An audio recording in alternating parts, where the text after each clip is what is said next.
जब पूरी दुनिया में दोस्तों रशिया के साथ प्रॉब्लम था और खासकर उसका जब ट्रेड वो मतलब कि कोलैप्स कर गया था, तो उस वक्त हमारे प्यारे से भारत ने रशिया के साथ ट्रेड डील करके काफी ज्यादा मात्रा में क्रूड ऑयल जो है उससे खरीदा गया था।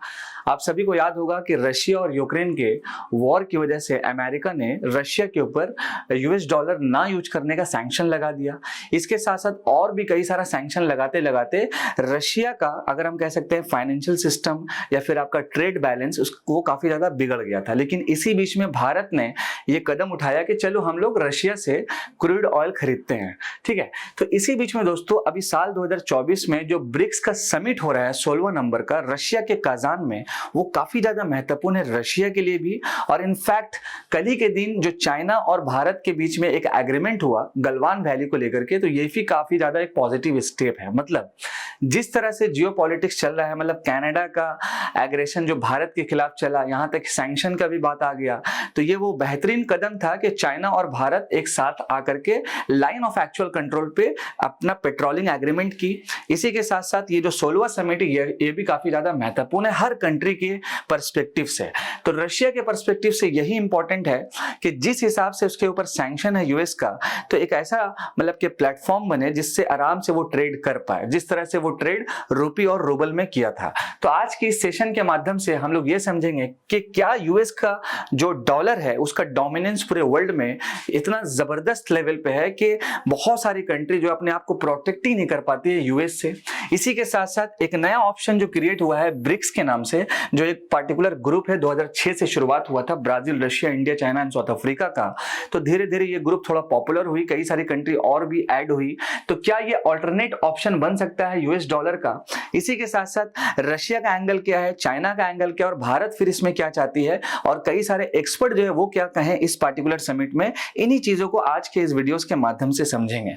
देखिए, फर्स्ट ऑफ ऑल दोस्तों क्या है कि जब भी हम लोग वर्ल्ड वाइड ट्रेड करते हैं तो वहां पर यूएस के डॉलर का एक पहला नाम आता है, और कहीं ना कहीं पूरे वर्ल्ड में फॉरेक्स का रिजर्व हो गया अलग अलग कंट्रीज में। इसी के साथ साथ आपका ग्लोबल जो ट्रांजैक्शन हो गया वो ज्यादा से ज्यादा आपका यूएस के डॉलर में होता है।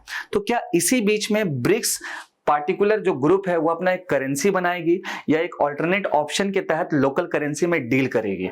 हम लोगों ने बीच में एक डील देखा था रुपी और रूबल के बीच में, और काफी ज्यादा तादाद में जब भारत ने क्रूड ऑयल खरीदा रशिया से, तो यहां पर रशिया के साथ एक ये प्रॉब्लम था कि चलो ठीक है, भारत का रुपी तो मेरे पास आ जाएगा, बट अब ये रुपी को हम आगे फर्दर कहां पर यूज करेंगे, क्योंकि वर्ल्ड में मैक्सिमम कंट्री तो डॉलर एक्सेप्ट करती है। तो यहां पर रशिया के लिए ये प्रॉब्लम हो गया कि जब हमारे पास रुपी है बट वर्ल्ड लेवल पे तो यूएस का डॉलर चाहिए, तो इस हिसाब से क्या किया जाए? अगर दुनिया की बहुत सारी कंट्री रूबल को या फिर कह सकते हैं युआन को एक्सेप्टेड करती या रुपीस को एक्सेप्टेड करती, तब तो कोई प्रॉब्लम नहीं होता। और आप सभी को मालूम है कि यूएस के डॉलर का डोमिनेंस बहुत सारी वजहों से है। एक तो है कि आपका ट्रस्ट, रिलायबिलिटी और एक्सेप्टेंस, और सबसे एक्सेप्टेंस जो है पहला पॉइंट है, जो मैक्सिमम जो वर्ल्ड की कंट्री है जो एक्सेप्ट करती है। और रूबल उतना तगड़ा करेंसी नहीं है जिसकी वजह से ये ग्लोबली एक्सेप्टेड भी नहीं है, और कहीं ना कहीं सैंक्शन लगने से रशिया का जो मार्केट है वो कोलैप्स कर जाता है।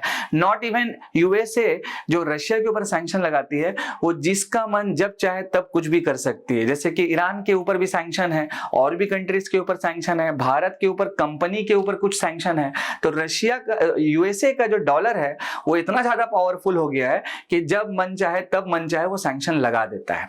अच्छा दोस्तों, नेक्स्ट इंपॉर्टेंट चीज, जब भी ये पार्टिकुलर अलग अलग कंट्री जब आपस में ट्रेड करती है तो इंटरनेशनल लेवल पे एक मैसेजेस जो है शेयर किया जाता है, जिसको हम लोग स्विफ्ट सिस्टम या स्विफ्ट पेमेंट सिस्टम कहते हैं।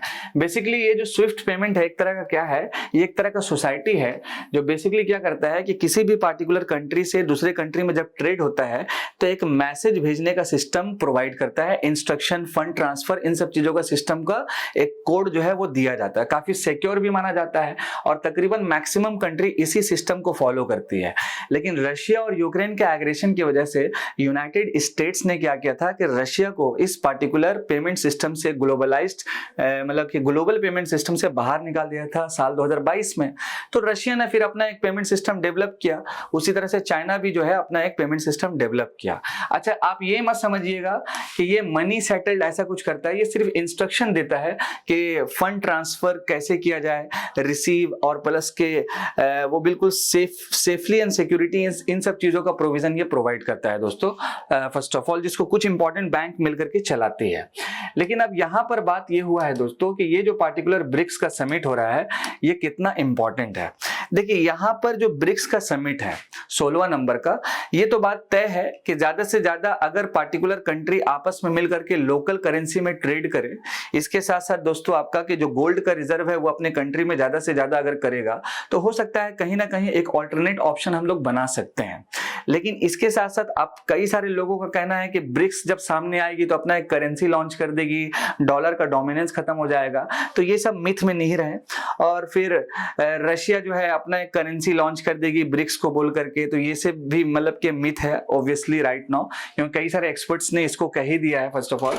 सो यहाँ पर एक इंपॉर्टेंट पॉइंट ये है कि आप देख ही सकते हैं कि यूएस के डॉलर का डोमिनेंस क्या है, मतलब लगभग आपका 60% ग्लोबल अगर हम बात करेंगे तो फॉरेन एक्सचेंज जो रिजर्व है वो आपका यूएस के डॉलर का है, और काफी सारी कंट्री जो इस पे रिलाई करके आपस में जो है ट्रेड भी करती है।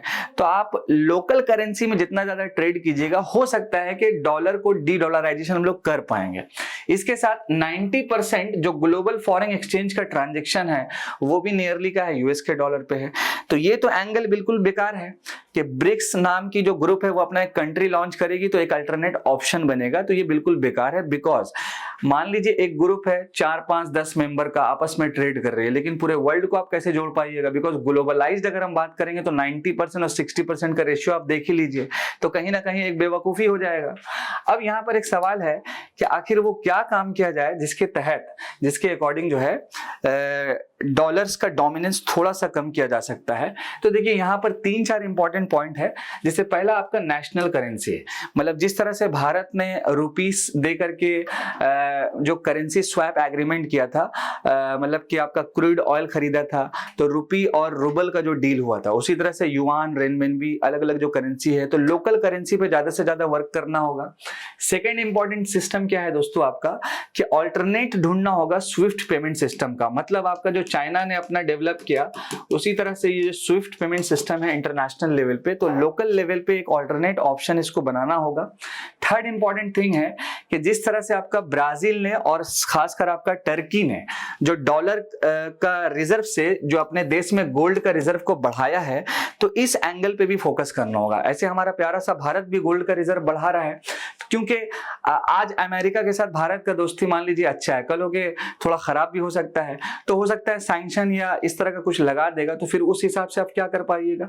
तो गोल्ड का रिजर्व रखना बहुत ज्यादा इंपॉर्टेंट है। जिस तरह से अभी रिसेंट में रशिया ने भी एक मास्टर स्ट्रोक लिया था, स्पेशली वहां के सेंट्रल बैंक ने, मतलब उसने क्या किया था कि अपना जो करेंसी है रूबल, उसमें 5000 रूबल के बदले में 1 ग्राम गोल्ड इसका एक कंपेयर किया था, एक्सचेंज किया था। तो ये भी एक मास्टर स्ट्रोक था। उसी तरह से कुछ इंपॉर्टेंट स्टेप है जिससे हम लोग थोड़ा बहुत बच सकते हैं यूएस के डॉलर को यूज करने मतलब के करने के लिए।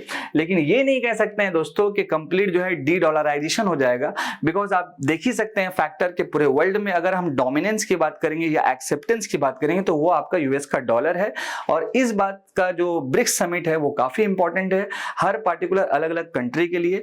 और जियोपॉलिटिक्स में दोस्तों एक चीज हमेशा याद रखिएगा कि हर कंट्री जो है अपना एक पर्सनल इंटरेस्ट रखती है ताकि उसको फायदा हो पाए। आई होप दोस्तों आपको ये मैसेज क्लियर हुआ होगा। Thank you so much. मैं आपका दोस्त आपका होस्ट अदनान सर। जय हिंद दोस्तों।